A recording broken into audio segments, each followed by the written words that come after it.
You're not supposed to see this, not this early, not this close. But here you are, alone, eyes wide, heart thrumming in your chest as you stare at something that shouldn't exist. Something nobody alive ever dared to speak about aloud. It's like opening a file stamped confidential with trembling hands. A secret so deeply buried beneath layers of science and silence that even whispering it feels like breaking a sacred oath. But what if I told you that what you're about to witness is not just a theory scribbled in textbooks or a distant cosmic fact? It's real, tangible, almost painfully close. Now, lean in, because this isn't just about gravity or gas giants. This isn't about the familiar stories scientists have told us. That Jupiter is a swirling, crushing storm ball where no human can set foot without turning to dust. It's about something far darker, far more fragile and haunting. About what really happens if a human being tries to walk there. And why, if you dared, your skeleton wouldn't just break, it would shatter like glass, scattering into the abyss faster than any scream could escape your lips. I know, it sounds like a horror story disguised as astrophysics. But listen carefully. There's a deeper reason, hidden in plain sight, in the very fabric of what makes you human, your bones, your body, your mind. And there's something else, a single strange event that recently fractured the boundary between what we think we know and what we've refused to see. Something so eerie, so familiar, that it's already started to unravel the world you thought was solid beneath your feet. Let me take you there, step by invisible step. 2 nights ago, in a small town no one really remembers on a map, something happened that defies explanation. The kind of event that doesn't get recorded on security cameras, the kind that haunts your dreams long after the dawn bleeds through your window. A man named Thomas Reinhardt, ordinary, quiet, no history of violence or mental illness, vanished, just like that. In the middle of an empty street, under the orange flicker of a broken street lamp, he whispered a name no one else heard, a name that no one had ever spoken in the town before. His lips barely moved, but the sound was there, soft, urgent, like a secret escaping a tomb. Then, as if swallowed by the night itself, Thomas was gone.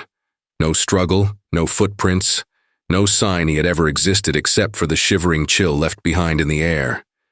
People say he was dreaming, that he might have been sleepwalking, but it wasn't a dream, because the next morning, his infant daughter, a baby no older than 6 months, spoke the same name clearly for the first time. Not babbling nonsense, an actual name, precise and cold, like a command. And what makes this unexplainable? The name wasn't just unknown, it was impossible. It belonged to someone long dead, someone erased from every family tree and every dusty archive. It was the name of his great-grandfather, who died 50 years ago. But that's not all. That man was part of a top-secret experiment, one whispered about in classified government files and conspiracy theories, buried beneath decades of lies about space exploration. They say no human can stand on Jupiter. That's true in the shallow sense of crushing pressure and deadly atmosphere. But what if the real danger isn't the surface, but the way the planet's colossal gravity warps your very bones, bends them beyond recognition, fractures your identity before your mind can even scream? Try to imagine it. Not the surface of Jupiter, but what it would feel like to be there. Your skeleton, the frame that holds your life together, is designed for Earth's gravity, roughly 1 g. But Jupiter's gravity is 2.5 times stronger. It presses against you with the weight of 1,000 suns. A relentless force that doesn't just crush your body, it rewrites it from the inside out. Your bones don't just break, they shatter, like fragile glass spun too thin, the very marrow inside exploding like glass shards under cosmic pressure. You think of your bones as solid, eternal, unyielding, but under that kind of strain they become translucent, fragile, almost alien. The whole concept of walking, of standing upright, and dissolves. But why does this matter beyond the physics? Because there is something else in the story. A shadow hiding behind the facts, a truth the world was never meant to know. Because Thomas's disappearance wasn't random, and his baby's voice wasn't an accident. There's a fracture in reality, a hidden doorway between what is and what should never be, something ancient and something new, something that uses Jupiter's crushing gravity not just to break bones, but to break time, memory, identity. The whispers from that baby, that name, were not just echoes from the past. They were a message, a warning. And here's where it gets truly disturbing. In the days after Thomas vanished, strange things began happening around town. The old radio in his mother's house began to crackle with a voice no one alive recognized, but that seemed unbearably familiar. It spoke in riddles, mixing memories and warnings in a tone that was at once loving and cold, like a ghost trapped between worlds trying to reach out but unable to touch. Neighbors reported glimpses of figures flickering at the edge of vision, shadows that vanished when looked at directly. People found old photographs in their homes, pictures they never took, showing faces they never knew but somehow recognized deep in their bones. It's like reality was bending around Thomas's disappearance, folding and twisting into something fragile, dangerous, and utterly incomprehensible. And all of it somehow connects back to that one forbidden question. What really happens to a human body in Jupiter's crushing gravity? Why would a man whisper a name that no one should remember? And why would his infant daughter speak it back like a prayer from the void? The answer lies buried beneath layers of science, myth, and memory. It's a story of bones breaking not just from pressure but from something far worse, from the shattering of identity itself. Because if Jupiter's gravity can tear your skeleton apart, maybe it can tear your soul apart too. Maybe it already has. And if you think you're alone in seeing this, in understanding this, you're not. There are others, watching, waiting, some who know too much and some who have lost too much. People who have felt the fracture in their own lives and heard the impossible whispers in the dark. This isn't just a story about space. It's a story about what it means to be human when the universe tries to erase you, bone by fragile bone. And now, as the world moves on, pretending none of this happened, you carry this secret alone. For now. But the moment of truth is coming. Because last night something changed again. The baby's voice came through a smartphone, a device never near her, repeating the name once more. But this time it wasn't just a whisper. It was a command, and someone answered. You won't believe what they said next. The words hung in the air like smoke from a fire you didn't know was burning, until the scent chokes your lungs. They're coming back. But what did that even mean? Who were they, and were those words real? Because in the quiet that followed, the room seemed to pulse with a strange, uncanny stillness, as if the universe itself was holding its breath, waiting for me to believe or to break. Yet the more I tried to hold on to that moment, the more it slipped away. The baby's voice on the phone, clear and cold, replayed in my mind. But my phone showed no incoming calls, no audio files, nothing. Just silence. I scrolled through my messages again and again, fingers trembling. But the voice was gone, like it never happened. I stared at the screen until the light burned my eyes. Was I losing it? Or was something else erasing the traces, hiding the truth behind what no one tells you? That night when I lay down, the room began to breathe. Soft creaks, whispering through the walls, audio glitches like distant static bleeding into the silence.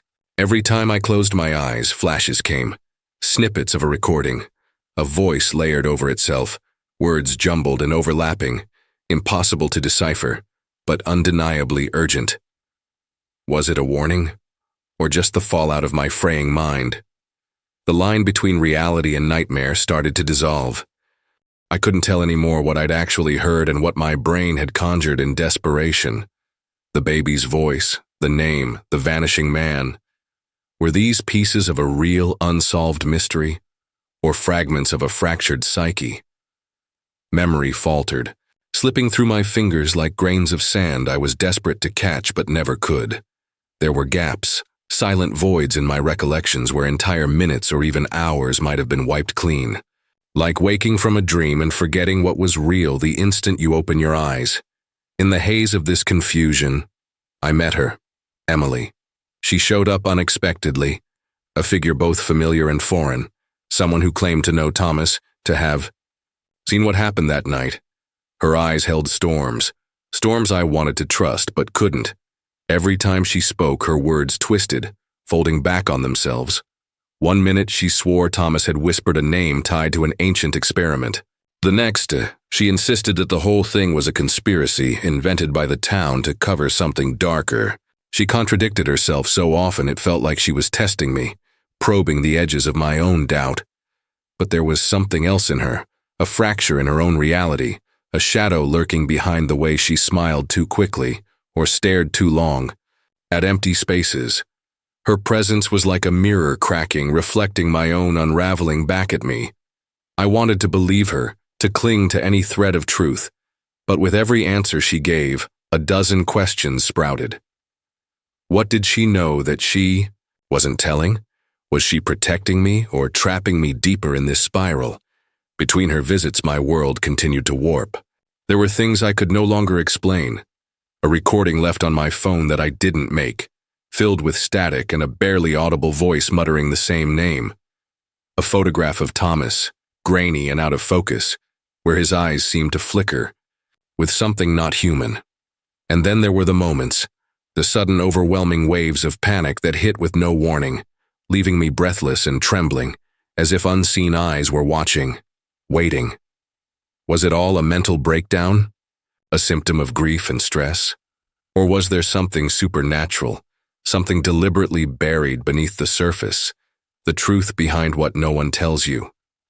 Every time I thought I was close to understanding, the thread slipped through my fingers, leaving behind only the cold dread of what might be lurking just beyond the edge of perception.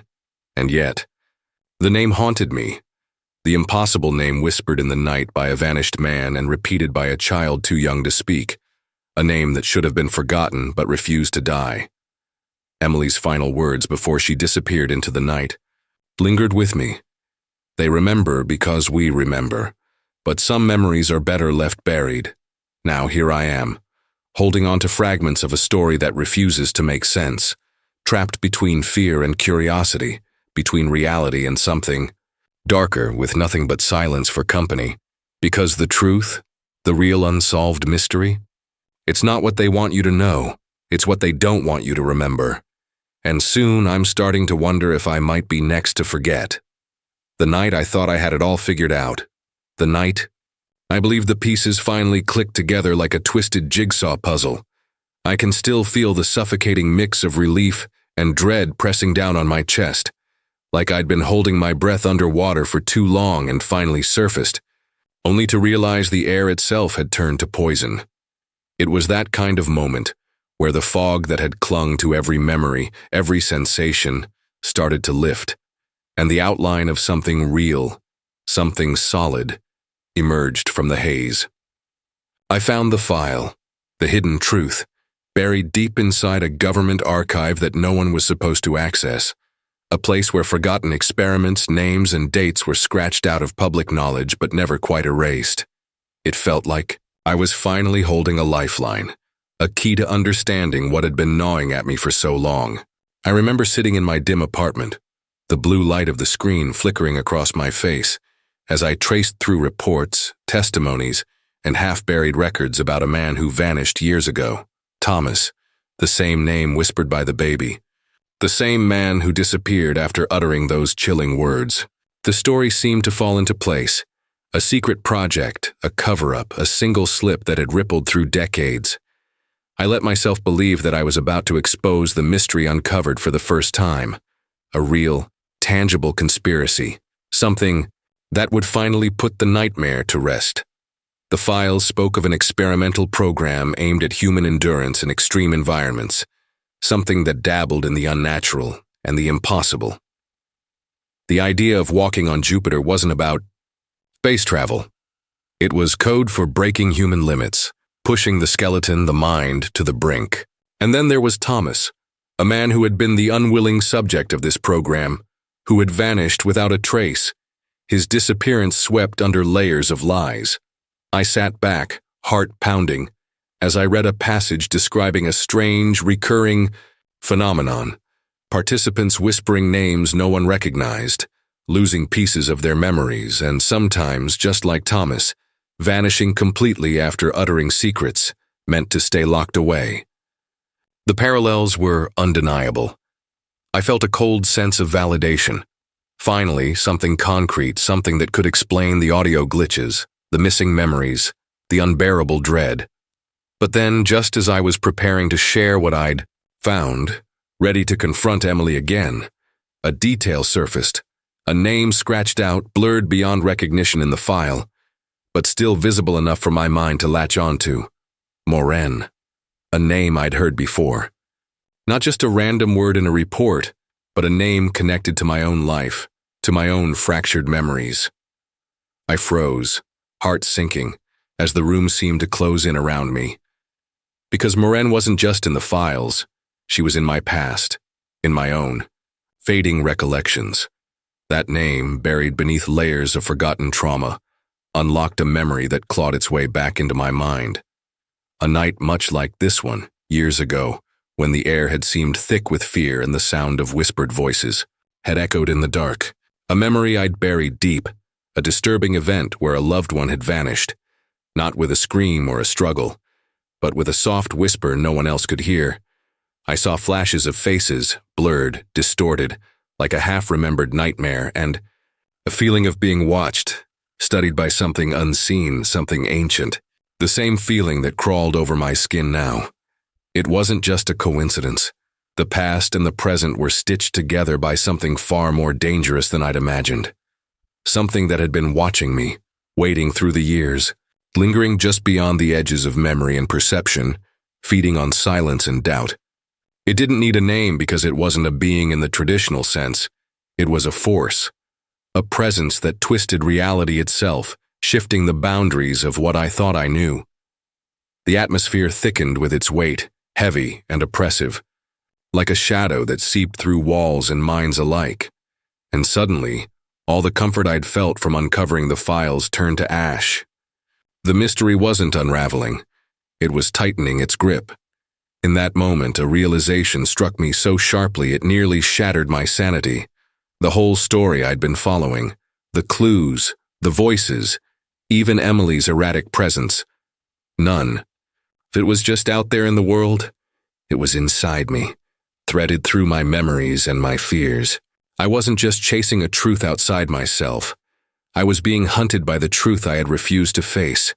The files, the whispers, the glitches, they were part of a puzzle designed to trap me, to make me question everything I believed. The past wasn't behind me. It was living in the present, feeding on my doubt and twisting every fragment of my reality. And then, as I stared at the screen, my hands trembling over the keyboard, the audio on my phone crackled to life without warning. It wasn't the baby's voice this time, nor Emily's half-truths. It was a voice colder, deeper, layered beneath static and distortion, whispering words that made the blood drain from my face. A voice I recognized, not from outside but from inside my own mind, a voice I hadn't heard in years. It said simply, "You're not crazy. They lied to you. Watch again."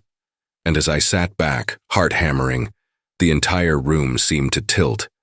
Suddenly, the story I thought I knew unraveled completely, forcing you, if you've been paying attention, to rewatch every moment, to question every whispered name, every missing memory, every glitch. Because now I understand. The truth isn't out there hidden somewhere in files or voices. It's buried in what you don't remember, in what they don't want you to see, and it's been watching us all along. They say you're alone in the sea. Dark, but what if the darkness is crowded with eyes watching, waiting, sharing secrets they dare not speak aloud? You're not the only one feeling the tremors beneath your skin, the flicker of shadows at the edge of sight, the gnawing certainty that something far greater, far colder, is pulling the strings from behind the scenes. Across cities, across quiet, bedrooms and forgotten corners of the internet, others have felt the same fracture. Whispers in dreams, flashes of cryptic symbols blinking like Morse code through static-filled videos, messages slipped between lines of forgotten forums and encrypted files. You were right all along. The silence wasn't empty. It was a code, a lock, a puzzle designed to divide and conceal. Last night, like clockwork, the message came again. Not through voices, not through words you can easily grasp, but through the language of symbols, jagged and sharp, weaving through the flickering frames of found footage from 20 years ago. No one was supposed to see that video. What the government never released wasn't just a file or a secret operation. It was a transmission, layered with visual ciphers only those already trapped in the unseen web could decode. Symbols tattooed on walls, carved into cracked concrete, etched into the dark corners of memory where your mind tries to hide. When you blink, when you look away, you almost miss it. But you don't. It's always there, waiting for you to recognize it, to understand what it means. You're not just a witness anymore. You're part of it, tangled in a network of fractured identities, shared trauma, and forgotten truths. The memories you thought were yours have begun to overlap with others, like multiple lives bleeding into one another. A shared nightmare where faces merge and dissolve, voices echoing secrets they shouldn't know. The sensation of being followed by something not quite human, but infinitely patient. You wonder, who are you really? And who is watching the watcher? If memory is a lie, if identity is fluid, then what remains when the veil is pulled back? In this tangled web, there is one more perspective, an observer whose presence is felt more than seen, whose voice creeps through the static with a gravity that unsettles every fiber of your being. This observer is the keeper of truths, the reluctant guide through the labyrinth of lies and shadows. They don't speak in certainty, but in fragments, offering riddles instead of answers, a compass that points nowhere but deeper into the unknown.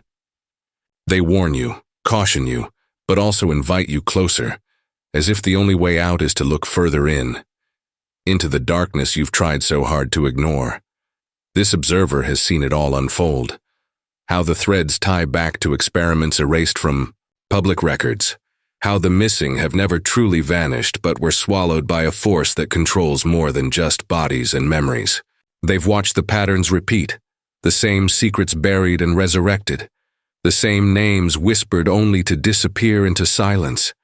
Their words hang in the air like smoke. You think this is about a single person, a single moment. It's never been just that. It's about control, about who owns your memory, your reality. And as you listen, as you try to piece together the fragments of truth, the dread settles like a weight in your chest. Because it's clear now that the story you thought you were following was just the surface, a distraction meant to keep you looking away from the true danger lurking beneath. The signals, the shared dreams, the cryptic symbols, they're not random. They're a call to something far larger, far more insidious than you could have imagined. There's no neat ending. Here, no single revelation to close the chapter. Just the pulse of a hidden force, ever present, shaping what you see and what you believe. And if you've come this far, if you've dared to look behind the curtain, then you know, the story isn't over. It's only beginning. The weight of everything you've uncovered, all the fractured memories, the flickering symbols in the dark, now it presses down on you, not as a puzzle to solve, but as a question tearing at the very core of your existence. Why? Why has this nightmare been woven into the fabric of your life? Not what happened. No, that was always just a thread, a surface stain on something far deeper. The mystery is the mirror held up to your face, reflecting not just shadows, but the raw, aching truth about what it means to be human. Fragile, fractured, desperate for meaning in a world that won't give it freely. You stand on the edge of this revelation, the air thick with the silence of something monumental. The truth isn't a trophy to claim, it's a choice, a crucible that will either shatter you or set you free. To know the real story means to step into the void, to face the parts of yourself you buried beneath layers of denial and fear. The scars, the memories that don't quite fit, the whispered names that drift like ghosts at the edges of your mind. They aren't just mistakes or coincidences. They are the pulse of your own existence, screaming that you are not whole, that the story you tell yourself might be the greatest lie of all. And here comes the confession, raw, trembling, impossible to ignore.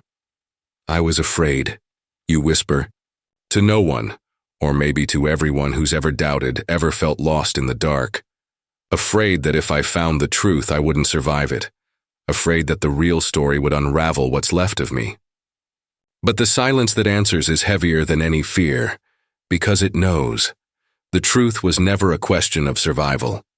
It was always about awakening. In this moment, everything shifts.